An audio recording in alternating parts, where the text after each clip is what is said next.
Hey guys, this is the Thursday edition of the morning meeting, the morning Zoom. It is May 25th, and guys, today it is week 9 of the quarter. Excuse me, it's week 10 of the quarter. It's getting away from me. It's week 10 of the quarter, meaning we have 3 full weeks left after this week in the quarter. We also have 3 weeks left in the 5-week month, sales month of June. Okay, I know some of you guys are going, wait a minute, it's May 25th. Why are we in June? It's already the June sales month, guys. I promise you. And it's the only 5-week sales month we have in Q2. What does that mean, guys?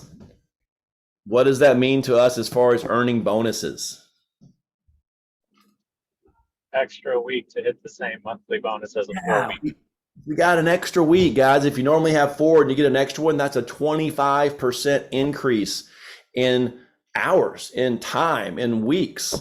That should be it. That means it's 25% easier to earn a monthly bonus at the highest levels. And guys, you want to get those bonuses at the highest levels on these extra weeks. Again, when you hit 10,000, that's cute. That's averaging a builder's week. Actually, it's averaging 2,000 a week in when you're in a 5-week month. And that's a $250 bonus. So cute month gets a cute bonus, right? When you get to 15,000, a little bit better, that's $375. When you get to 20,000, which is averaging 4,000 a week, it's less than a green out per week. Miller Time did that on Monday. Grant did that yesterday in a day. We're talking about a week. That's a $500 bonus. Guys, when you average $6,000 a week in a 5-week month and get to the 30,000 level, can anybody tell me what the monthly bonus is at that level? 1,500? 1,500. Guys, if you're math inclined, that means by raising your sales from 20,000 to 30,000, right? That's a 50% increase in your production, but it's a 200% increase in your bonus. It goes from 500 to 1,000 to 1,500. It triples. That's a 200% increase. Guys, that's the best deal going. That's the easiest money you'll ever get. And guys, write this down, please. Sales is the easiest hard work you will ever do. Sales is the hardest easy work you will ever do. If you work it hard, it gets easy. If you work it easy, it stays hard. Dive in, eat that frog, do the hard things. Run into that storm like a buffalo, not away from that storm like a cow, and you will get through it on the other end so much quicker. So guys, this morning I was having a conversation with a leader, and I said, hey, let me ask you, is this particular agent, we were talking about him in production, I said, is he pretty locked in on earning the Q2 trip, the Wrightsville Beach trip? And she said, he is locked and loaded. He is fired up. Like, that is the one thing he is pushing for. And it just warmed my heart, because I kind of have a general idea what this agent needs to do to earn that. And he's going to have to push himself. He's going to have to do something that he's never done before. Okay? Well, if he does what he's done on a couple of his weeks every week between now and then, he'll do it. But he'll have to have a month like he's never had before. And that's okay. Guys, that's what incentives and bonuses and things are for. We need to attach ourselves to ones that motivate and inspire us, and then go for it. Because the reality is, guys, is if we earn one bonus or earn one big incentive, the chances are we'll probably earn a couple other ones along the way too. Okay, a lot of them kind of overlap. You earn a monthly bonus, at the 30,000 level. A lot of you are going to earn a free 4-day trip to the beach this summer too, which is worth about $3,000. Once you consider travel time, gas, lodging, food, all of those things, and just be at the beach. So I want to just take a second, guys, and talk about a tool that we have, guys. And a lot of times we wait until the last week of the quarter to start talking about this. And I'm going to shift gears a little bit, because a lot of you guys are new. Some of you guys have never been exposed to, all of you guys have seen the weekly VPF, right? We all understand that stands for vision, plan, and follow through. Okay. What less of us are familiar with is the annual VPF. And I'm going to go to my personal, yep, so this is the Davenport agency annual VPF. Okay, this is a tool that I use to track the business. And storage is full. I love it when this happens. Hey, if anybody, by the way, knows how to help me get Google Photos turned off in my Google Drive, it's taking up like all the extra space, and I don't even need to save all my photos in Google Drive. So if anybody kind of offline can help me with that after this, it would help me get the storage is full away and actually use this tool. So I had forgotten that was a challenge for me. So guys, I will share with you how I use this, and hopefully you guys can use it the same way. But there are 3 tabs for each quarter. Okay. And let me make this a little bit smaller so it can be seen. Okay. So there's 3 tabs for each quarter. If you look down here for Q1, there's Q1 personal, Q1 CFI. We'll talk about that for a second. That stands for cash flow and income. And then there's Hey, Van, I don't know if you're sharing your screen, but I cannot see it. I meant to. Am I not? Nope, I guess I'm not. Thank you, Matt, for speaking up and sharing that. I would have gone the entire meeting thinking that you guys were seeing my screen when you in fact were not. So thank you. Now, can you guys see my Davenport Agency 2023 VPF? Yes, we can see it. Awesome. So guys, there's 3 different distinct, first off, down here at the bottom there is a example, which actually tells you, it gives you an example of how to use it.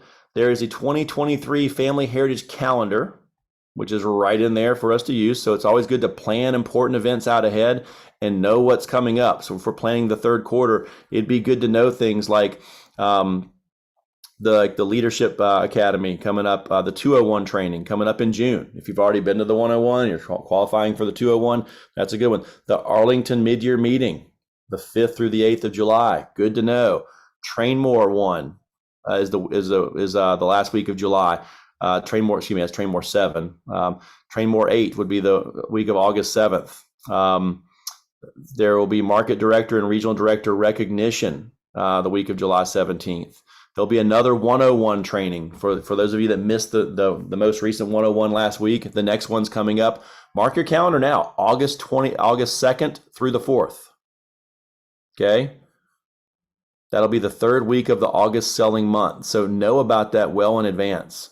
And then September is the 5-week month. It's got Labor Day in there, the 4th week of it. And the final week we come back and we've got the Train More 9 coming up too. So just good things to be aware of. Q1 personal. Again, I cannot manipulate this right now, I don't think, because my space is full. So poor planning on my end with that. But Q1 CFI. Okay, that stands for cash flow and income.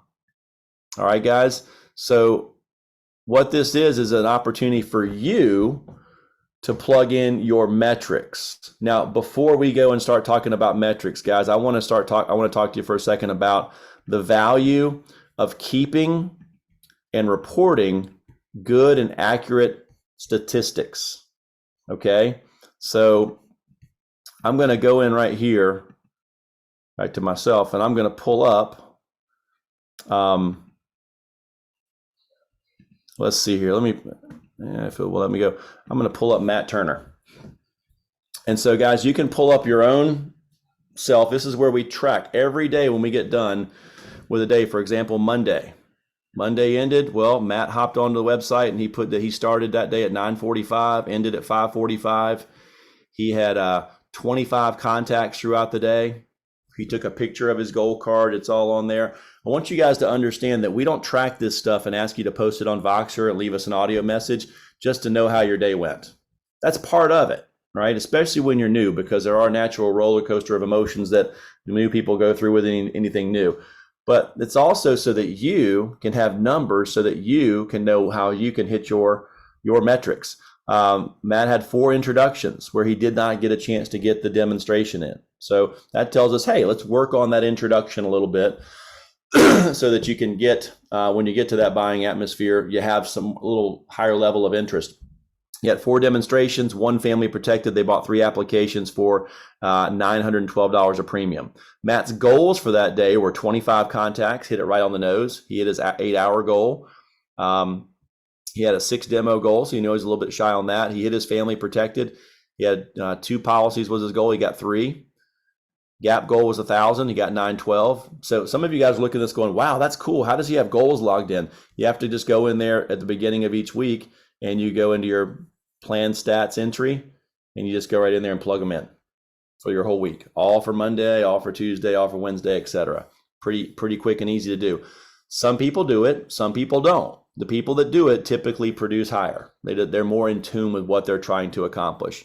Matt also knows that he had a goal for 10 referrals and didn't get any referrals apparently on Monday. So that's an area that he's working on. And I can tell you for a fact that through Voxer, he shared yesterday that he shifted gears from just getting referrals in his iPad to using a referral notebook to putting them on paper. And he's mentioned that he likes that a lot better. He got more referrals. It helps him remember to do it. So good on you, Matt. And then direct recruits had a goal of 1, didn't get any that day. So, but he knows that. He's tracking that. Okay.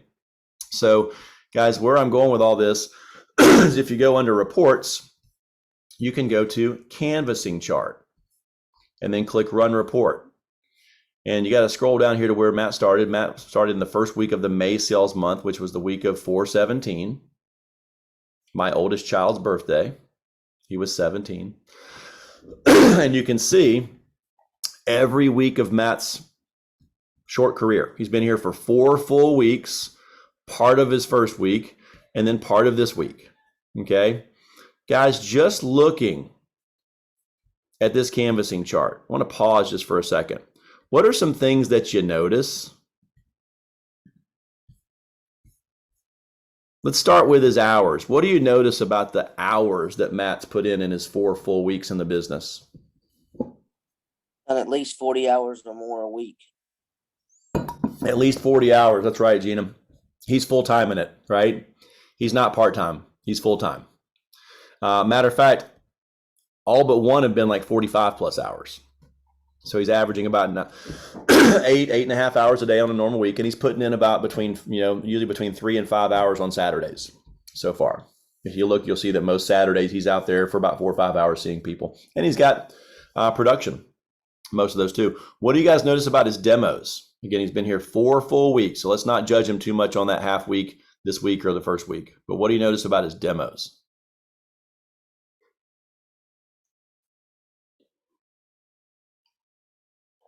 Come on, guys. I can sit here in silence all morning long. Let's. Well, Van, I'll jump in and say what I notice about mine is I haven't hit 30 yet. So that's something that's picking at me. So that's what I notice when I see Matt, this. if those were my numbers, that's what I would notice too, because I'm kind of my own worst critic. So good for you. Anybody else though notice something? What's something good you notice? I think Jill was getting ready to say something maybe. Yep, they've increased. They've increased. They've gone up every week, right? You got 16 that first week, and then you realize, hey, I got to step it up. And you need 25, and then 28, and then 28 again last week. And guess what? What's happened with his production? As his demos have gone up, guess what? So is his production. You notice that? 16, when he got 25, it went up. When he got to 28, it almost doubled up to 7,000. 28 again last week, it was 6,000.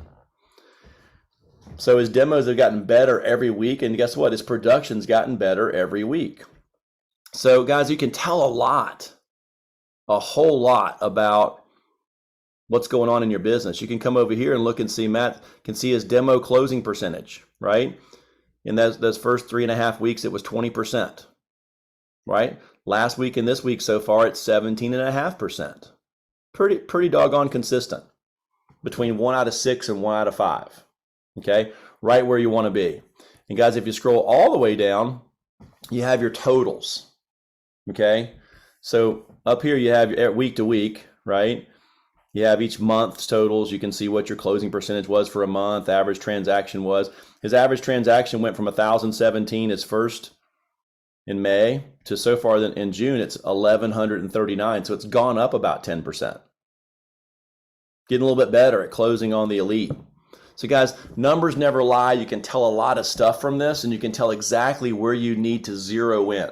Okay. So this is a little screenshot that I did earlier this morning on Matt's canvassing chart.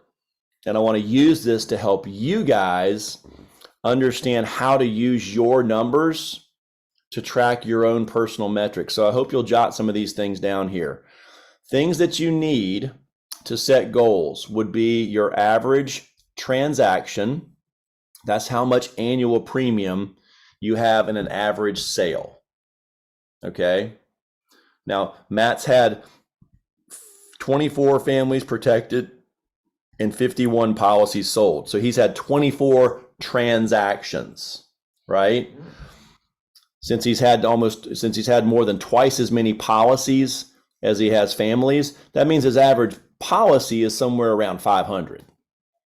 But his average transaction, which involves 2 policies per transaction, right? Because 24 sales, 51 policies, he's averaging just over 2 policies per transaction.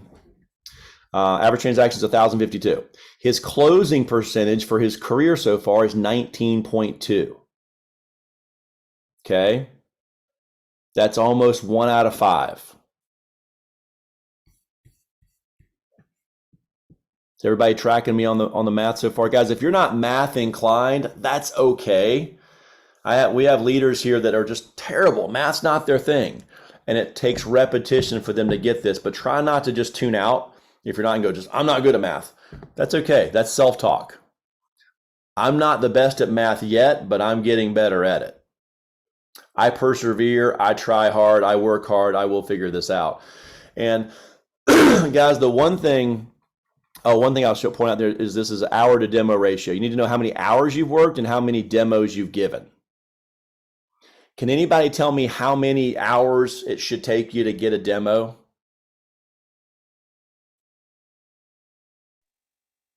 Get one every period, so about an hour and a half.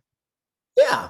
So if you're working 9 hours in a day, 9 hours divided by 6 demos would be 1.5. Okay. If you're working 8 hours in a day, my phone, an hour and a half. Yep. If you're working 8 hours, then 8 divided by 6 would be about every hour and 20 minutes. Okay. You need to be a little bit more efficient. Okay. So Matt, for his career, has 231 hours and 125 demos. So up here, we took 232 divided by 125 equals 1.8. Okay. So right there, Matt can look at that and go, okay, I could become a little bit more efficient. If Matt's looking for little things to tweak, working on that approach a little bit more. I know that's something that he's been specifically wanting to work on. Work on gathering more referrals, because a higher percentage of referrals will sit down with you.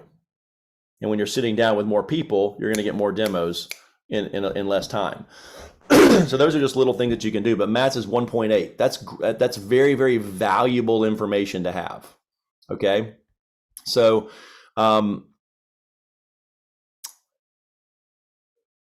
so you got an hour to demo ratio, you've got your average transaction, you've got your closing percentage. And guys, one of the coolest things, so if you look at Matt's, let me go back over here. Matt's been here for 4 full weeks. Okay. If you're working 5 days a week and you've been here 4 weeks, how many days is that?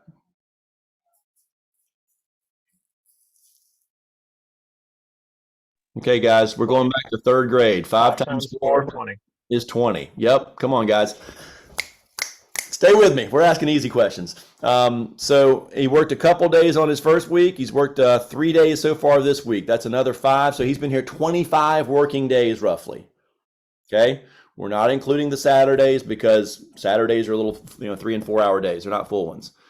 Guys, one thing that really makes a big difference why Matt's doing well on all these things is because of this thing right here. See this star? I know it's kind of covered, but it says number of 2 out of 3 days. Anybody tell me what a 2 out of 3 day is? Someone besides Matt. 8 hours, 6 demos, and at least a family protected. There you go. Put in at least 8 hours of work. Put in at least 6 presentations in the field. Protect at least one family. Do 2 out of those 3 things, you're going to have success. Even if you don't sell something, you get 8 hours and 6 demos, it's amazing how many times that 2 out of 3 becomes a 3 out of 3. If you focus on the controllable activity. Well, guys, out of 25 work days, guys, Matt has 19 2 out of 3 days. That's almost 80% of his days. That means in a 5-day work week, 4 of those are 2 out of 3 days so far. Guys, does that seem like a pretty important metric?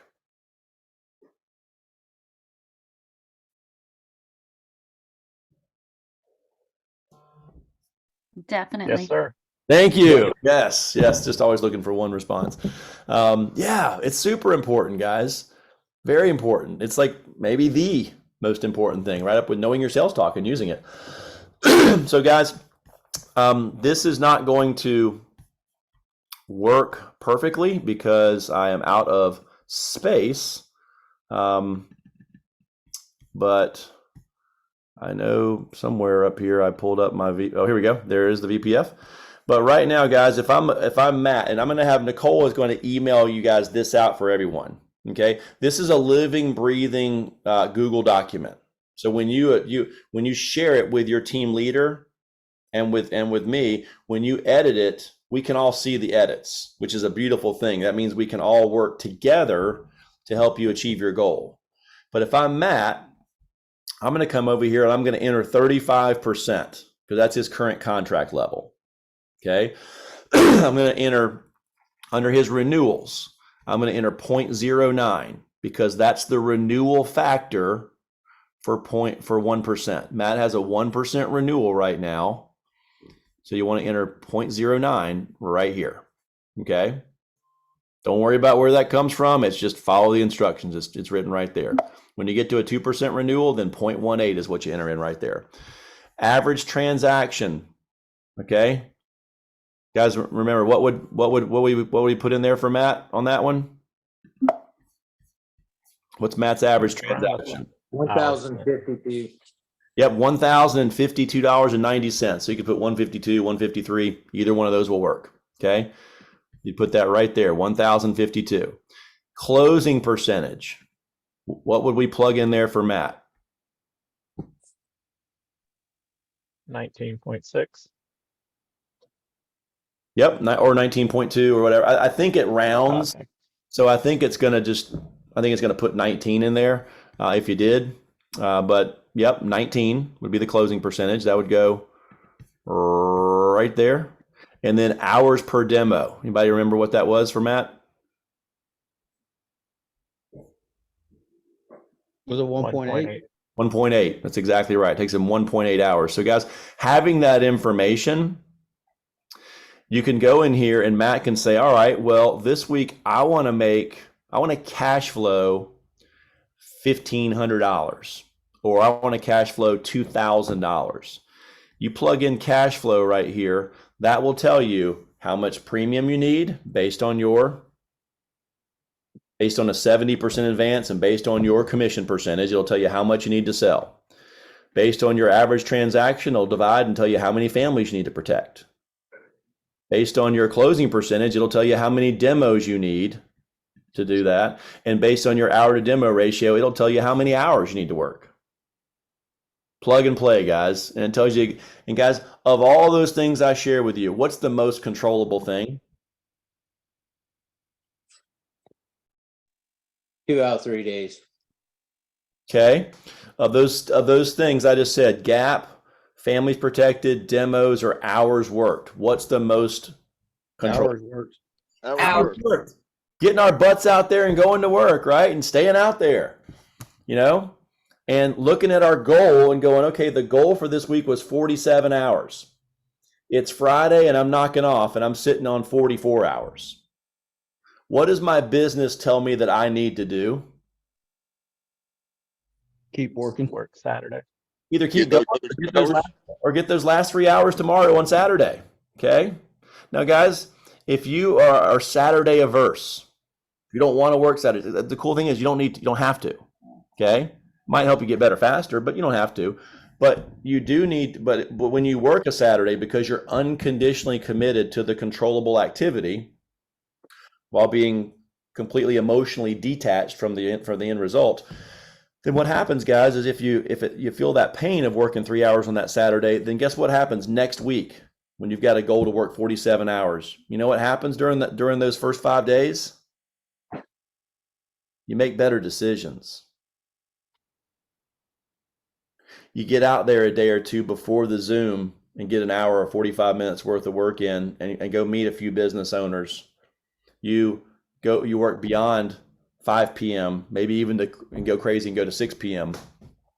And you let the gatekeeper go home and you walk right in there and meet a few other business owners. But you get your hours in before you wrap things up on Friday. And then you don't need to go out on Saturday. It's pretty simple, guys, but that's how well-run businesses are run, is they have metrics and there are no matter what's, I'm going to get my hours. Because guys, if our businesses don't open up enough to allow us to get the demos, to allow us to get the families protected, that allow us to get the number of apps, that allow us to get the amount of premium that we need to earn the income that we want, that's on us. We can control that. And that's one of the great things about sales, guys, is we can't control who buys, but we can absolutely control the effort that it takes to make sure that people do when we know our metrics. So, guys, I'll pause for a minute. Are there any questions that anybody has before we wrap up? And there are no dumb questions, guys. I promise if you have a question, 5 other people have the same question. They're just a little nervous to ask in a group setting. But this is a safe zone. It's the safety tree, the safe nest. You can ask whatever you want.